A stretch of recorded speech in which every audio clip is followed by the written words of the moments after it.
राज्य सरकारकडून वक्फ बोर्डला 10 कोटी रुपयांचा निधी मंजूर केल्याबद्दल, छत्रपती संभाजीनगर औरंगाबादला 2 कोटी निधी विस्तारित केल्याबद्दल राष्ट्रवादी काँग्रेस पार्टीचे राष्ट्रीय अध्यक्ष तथा उपमुख्यमंत्री अजितदादा पवार यांचे सोलापूर येथील मुस्लिम समाजाच्या वतीने मनापासून आभार व्यक्त करण्यात आले। तसेच वक्फ मंडळाला वाढीव 100 कोटी रुपयांची मागणी देखील लवकरच शिष्टमंडळ भेटून करणार आहे। कार्यक्रमाच्या सुरुवातीला डॉ. बाबासाहेब आंबेडकर यांच्या पुतळ्याला हार घालून सुरुवात करण्यात आली। या प्रसंगी राष्ट्रवादी काँग्रेस पार्टीचे ज्येष्ठ नेते हेमंत दादा चौधरी, आनंद मुस्तानी, इरफान भाई शेख, रियाज भाई शेख, बब्बू पहलवान अट्टेवाले, शाबाज किंग, आयाज नदाफ, जुनेदरजी, रौफ शेख, गौस शेख, दौला मिस्त्री, इर्शाद कुरेशी, गुज्जर शेख यांच्यासह बहुसंख्य मुस्लिम बंधू उपस्थित होते। तसेच दादांनी निधी मंजूर केल्याबद्दल एकमेकांना पेढे भरवून आणि पेढे वाटून आनंदोत्सव जल्लोष साजरा करण्यात आला। कार्यक्रमाचे आयोजक इरफान भाई शेख व अल्पसंख्याक विभाग कार्याध्यक्ष रियाज भाई शेख मित्र परिवाराच्या वतीने कार्यक्रमाचे आयोजन करण्यात आले होते। राष्ट्रीय अध्यक्ष सन्माननीय अजितदादा पवार साहेब यांच्या मार्गदर्शनाखाली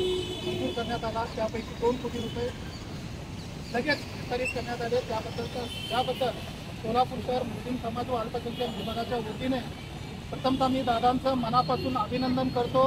राष्ट्रवादी काँग्रेस पक्ष हा 80% समाजकारण आणि 20% राजकारण या पद्धतीने दादांचं काम दिसून आले। तरी मी दादांना आपली आमची मागणी आहे की आता जेवढी जी 10 कोटी निधी दिली आहे त्यापेक्षा 100 कोटी येणाऱ्या अर्थसंकल्पीय अधिवेशनामध्ये 100 कोटी रुपये देऊ तरतूद करावी अशी आमची राष्ट्रवादी काँग्रेस पार्टी अल्पसंख्याक मागणी आहे। ताज्या बातम्या पाहण्यासाठी प्राईम महाराष्ट्र न्यूज चॅनलला सबस्क्राईब करा।